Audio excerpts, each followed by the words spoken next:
Welcome to This Explainer. If you're a Canadian small business owner, maybe an owner-operator, a consultant, or running a trade, you already know administrative tasks can feel totally overwhelming. Today, we're tackling something that probably causes instant headaches just thinking about it: corporate records. But hey, don't worry, we're going to do this without building some massive, complex system. We're focusing on a core concept from the Built to Thrive framework, looking at exactly how to set up your record keeping without overthinking it. So let's just jump right in. Okay, let's start with a really honest question about your current setup. If I were to ask you right now, where do your corporate records live? What would your answer be? For a lot of us, just hearing that question kicks up a little bit of stress, right? Because, well, there isn't just one simple answer. And you know what? That right there is exactly what we're going to fix today.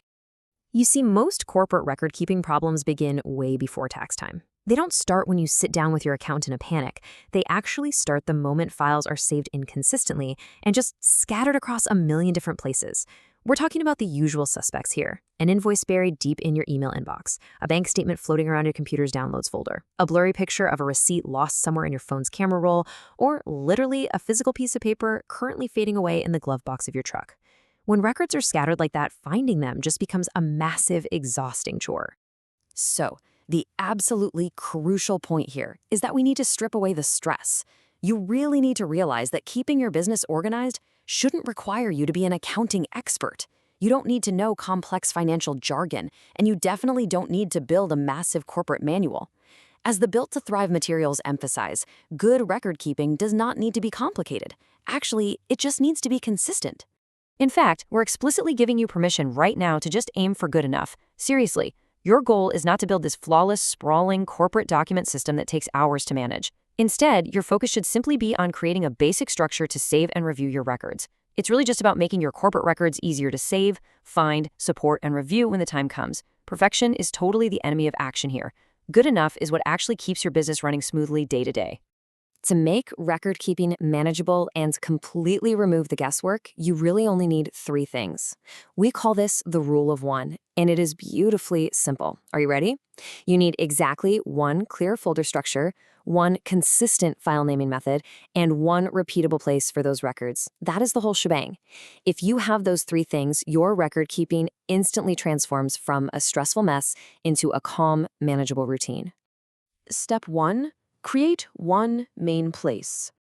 Everything starts with location. If your records don't have a single dedicated home, they're going to naturally spread out everywhere. The golden rule here is that the platform matters far less than your consistency. You absolutely do not need expensive software for this. Whether it's one folder on your computer desktop, a Google Drive, Dropbox, or a shared business drive, simply pick one dedicated location and just stick to it. The magic happens when you stop asking yourself, where should I save this? And instead, you just confidently drop it into the one place you know it belongs. Step 2. Use a simple folder structure. Now, once you have your location, you need a simple structure so that one place doesn't just become a jumbled mess. Because, let's face it, throwing every single file for the whole year into one giant, unorganized digital bucket is only slightly better than leaving them in your email. Keep it to the basics. Money coming in?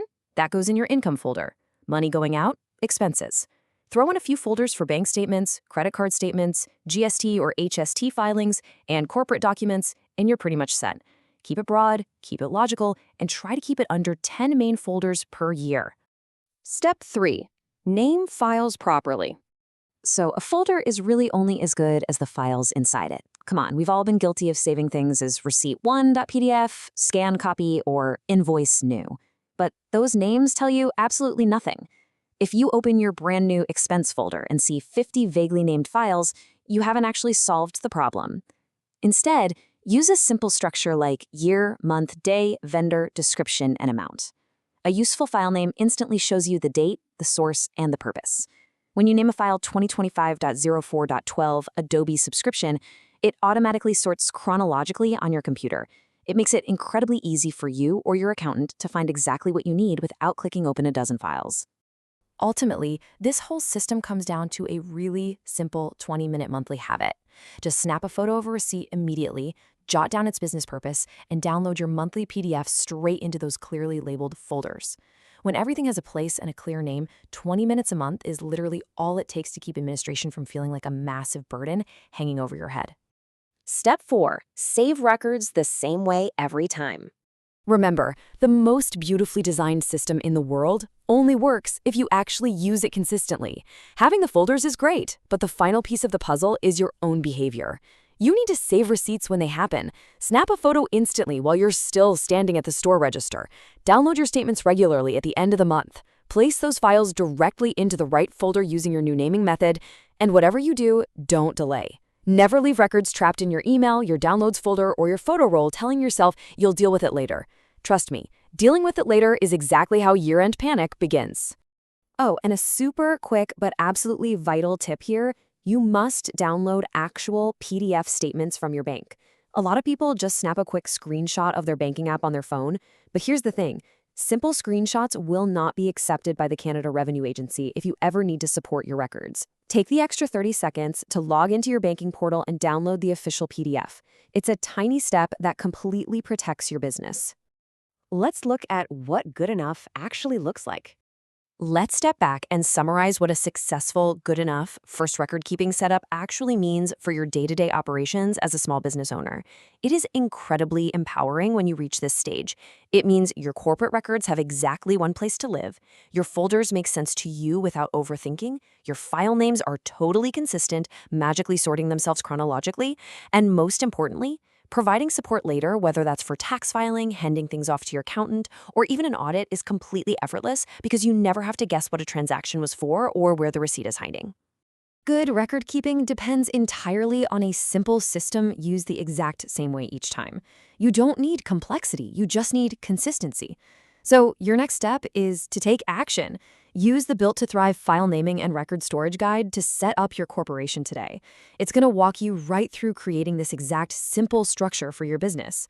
Think about this for a moment. If someone asked you for a specific receipt from exactly 6 months ago right now, how many seconds would it take you to locate it? If your answer involves opening multiple apps, frantically searching your email, and feeling a rising sense of panic, well, it's time for a change. Implementing the rule of one today will completely change your answer tomorrow.